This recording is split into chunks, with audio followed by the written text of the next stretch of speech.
یہ جو 171 آیت ہے نا سورہ بقرہ کی، اس میں ایک ورڈ اللہ تعالیٰ نے یوز کیا ین ایقو. یہ جو نائقہ ہوتا ہے نا، یہ ہوتا ہے چرواہے کا چلانا.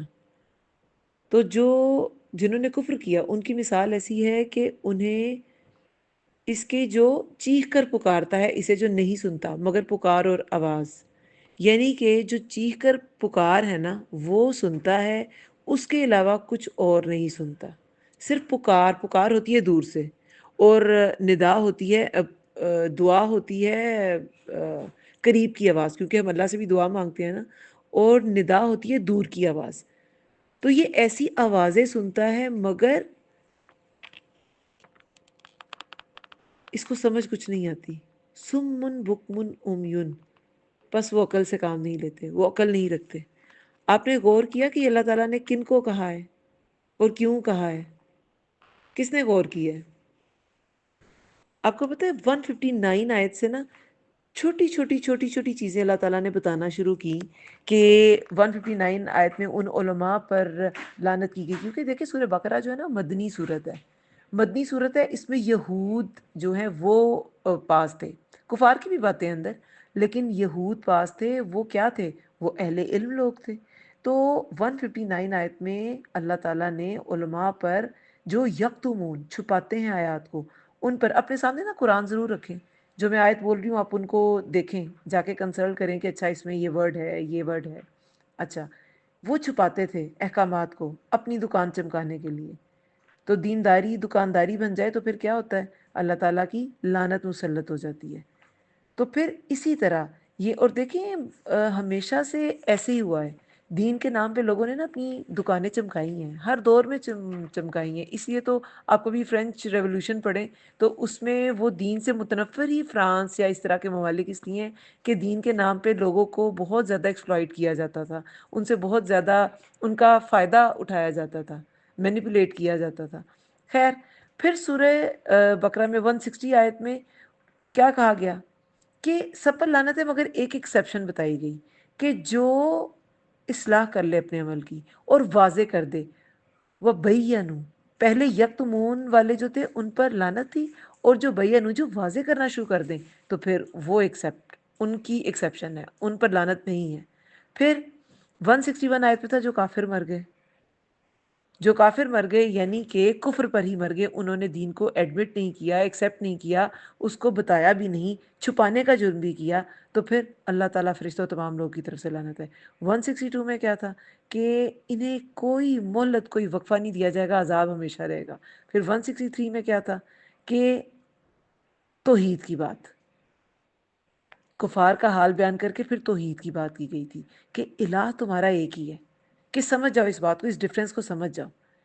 اس الہ سے تم نے غافل نہیں رہنا، ورنہ تم کیا ہو؟ ورنہ تم پر لعنت، تم لعنت کے حقدار ہو.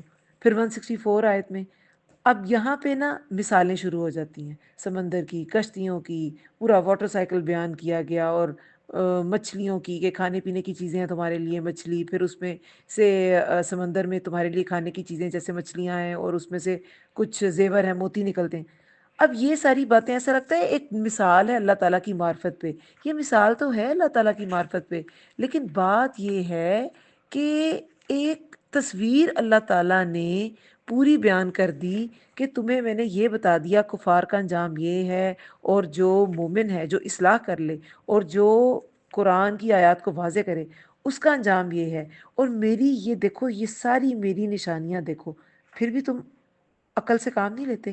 ان نشانیوں کو عقل والے سمجھیں گے، یہ اس میں بتایا گیا. پھر 166 آیت میں کیا تھا؟ آگے کی آیات میں بھی عذاب کی بات ہے. 166 آیت میں بھی آپ لوگوں نے کھولی ہوئی آیت، میں آپ کو اس کو بتاتی ہوں اس میں کیا ہے. کہ جنہوں نے جب بیزار ہوں گے وہ جو پیروی کیے گئے، ان سے جنہوں نے پیروی کی، تم اگر ابھی بھی اللہ پر ایمان نہیں نہ لاتے تو یہ جو معبودان باطل ہیں، جو باطل معبود ہیں، وہ تم سے بیزار ہوں گے. اور تمام جو اسباب ہے نا، سبب رسی کو کہتے ہیں، یہ کٹ جائیں گی. اور وہ کیا کہیں گے؟ اور کہیں گے جنہوں نے پیروی کی، کاش کہ ہمارے لیے ہوتا ہے ایک مرتبہ لوٹنا. کہ پھر تم پچھتاؤ گے، تمہیں ریگریٹس ہوں گے، لیکن تم واپس لوٹ نہیں سکو گے. اسی طرح دکھائے گا اللہ ان کے اعمال حسرتیں بنا کر.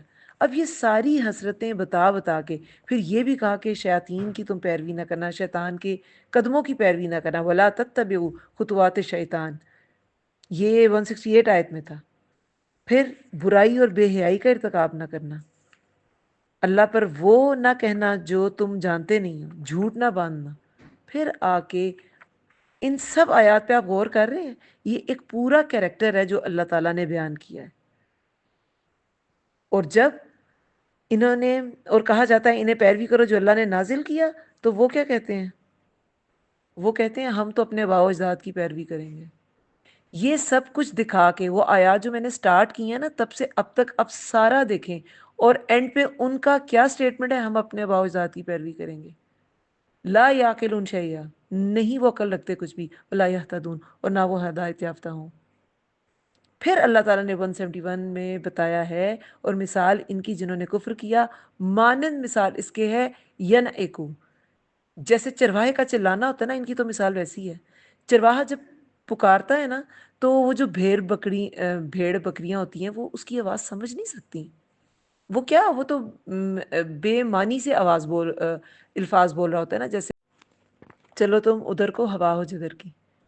یعنی کہ ان سب کے ساتھ، ان ساری مثالوں کے باوجود، ان ساری تنبیہات کے باوجود انہیں کوئی فرق نہیں پڑا۔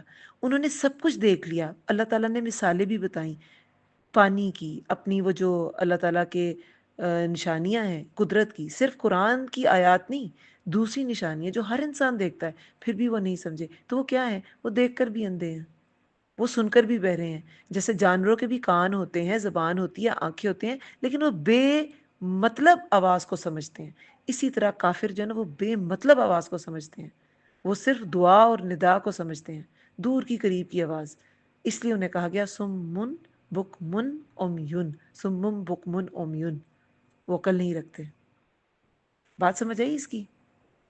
تو اس لیے ان کو یہ کہا گیا، پورا ایک سکیچ بنا کے اللہ تعالیٰ نے اینڈ پہ ان کو ڈکلیئر کیا یہ اندھے گونگے بہرے ہیں، اور پہلے بہرے کہا گیا ہے، بہرے گونگے اندھے ہیں، کیونکہ جو سنتا نہیں پھر وہ بولتا نہیں، اور دیکھ تو وہ رہا ہوتا ہے لیکن چونکہ وہ بولتا نہیں تو ویسے جیسے اس نے دیکھا بھی نہیں، اس لیے وہ اندھا بھی ہے۔ ٹھیک ہے، جزاکم اللہ خیر۔